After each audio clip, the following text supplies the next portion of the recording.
Hello, bachcho. Let's read this question. So this question says, a paramagnetic substance is in the in the arm of a cube with sides.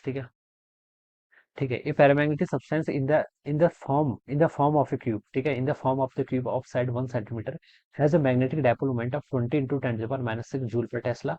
Magnetic intensity given कर रखी है आपको is applied its magnetic susceptibility. Magnetic susceptibility आपको यहाँ पर बतानी है. Alright, तो चलिए बच्चों इस क्वेश्चन को स्टार्ट करते हैं. So we can write down the key concept of this question is magnetic susceptibility. लिख लीजिए. क्या लिख लीजिए? मैग्नेटिक ससेप्टिबिलिटी हो जाएगा. ठीक है. This will be the key concept of this question. Magnetic susceptibility देखिए बच्चों होता है क्या. देखिए पहले आप ये समझिए कि ससेप्टिबिलिटी का मतलब क्या होता है.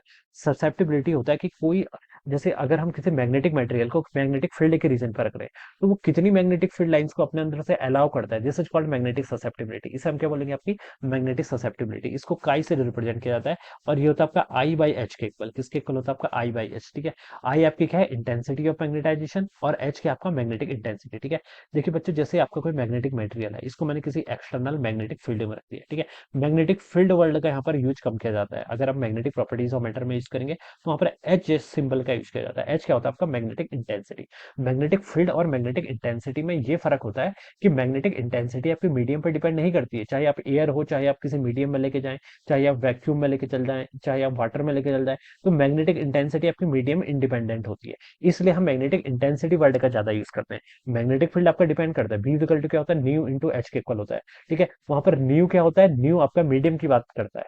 अगर आप वैक्यूम में लेके जाएंगे तब तो वो आपका कितना हो जाएगा? न्यू एच के इक्वल. ठीक है. न्यू नॉट एच के इक्वल. और किसी अदर मीडियम में लेके चले जाएंगे तो वहां से आपका न्यू आर आ जाता है. ठीक है. तो रिलेटिव आ जाता है. इसलिए हम एच का यूज करते हैं, क्योंकि एच आपका मैग्नेटिक मीडियम पर डिपेंड ही नहीं करता है. इसलिए हम यहाँ पर एच का ज्यादा यूज करते हैं. ठीक है. तो एच आपका बेसिकली वही है जो आपका मैग्नेटिक फील्ड होता था, बस ये मीडियम से इंडिपेंडेंट है. इसको हम क्या बोलते हैं? मैग्नेटिक इंटेंसिटी बोलते हैं. अब आई आई क्या है? आपका intensity of magnetization. Intensity of magnetization होता है कि कोई भी अगर मैग्नेटिक मटेरियल को हम किसी एक्सटर्नल मैग्नेटिक इंटेंसिटी एच में प्लेस कर रहे हैं, तो इसके अंदर जो मैग्नेटिक डायपोल्स होते हैं दे विल अलाइन देमसेल्फ. ये क्या करते हैं? अपने आप को अलाइन करते हैं. ठीक है. They will align their orientation of the magnetic dipoles. ठीक है. Depending upon the whether it is paramagnetic, ferromagnetic और पैरा फेरो और डायमैग्नेटिक. ऑलराइट, वो अपने आप को क्या करते हैं? अलाइन करते हैं. तो इंटेंसिटी ऑफ मैग्नेटाइजेशन होता है dipole movement per unit volume. क्या होता है? Magnetic dipole movement per unit volume. ठीक है. ये होता है. तो इसको आप लिख लीजिए. देखिए ऊपर हो जाएगा आपका magnetic dipole moment per unit volume divided by H. H की आपकी मैग्नेटिक इंटेंसिटी. अब मैग्नेटिक डायपोल मोमेंट तो देखिए आपको पूरा गिवन कर रखा है. कितना? 20 into 10 to the power -6 joule पर टेस्ला लिख लीजिए, या फिर एम्पियर पर मीटर स्क्वायर लिख लीजिए. ठीक है. Ampere metre square. वॉल्यूम देखिए कितना दे रखा है? क्यूब की साइड दे रखी है 1 सेंटीमीटर के इक्वल. ठीक है. तो इसको मैं लिख सकता हूँ 10 to the power -2 मीटर, और उसका मैं क्यूब कर लूंगा क्योंकि मुझे वॉल्यूम निकाल लिया ना. तो ये तो आपका ऊपर क्या आ गया? Intensity of magnetization divided by H. H क्या है? मैग्नेटिक इंटेंसिटी जो गिवन कर रखा है 60 into 10 to the power 3 ampere पर मीटर के इक्वल. तो ये वैल्यू यहाँ से इतनी आ गई. अब बस इसको आप सॉल्व कर लीजिए. आंसर आपका आ गया 20 इंटू 10 to the power -6 ऊपर था. 10 to the power -2 को क्या लिख सकता हूँ? 10 to the power -6 यहाँ पर हो जाएगा. एक 10 to the power 3 आपका है यहाँ पर पहले से. ठीक है. और 60 आपका यहाँ पर से ऐसे है. ठीक है. तो इसको देखिए बच्चों आप सॉल्व कर लीजिए. तो कितना हो जाएगा आपका? 1/3. तो यहाँ पर ऐसे हो गया. 10 to the power -6 से -6 कैंसिल. 10 to the power 3 ऊपर जाएगा. तो 10 to the power कितना? -3 के इक्वल हो जाएगा.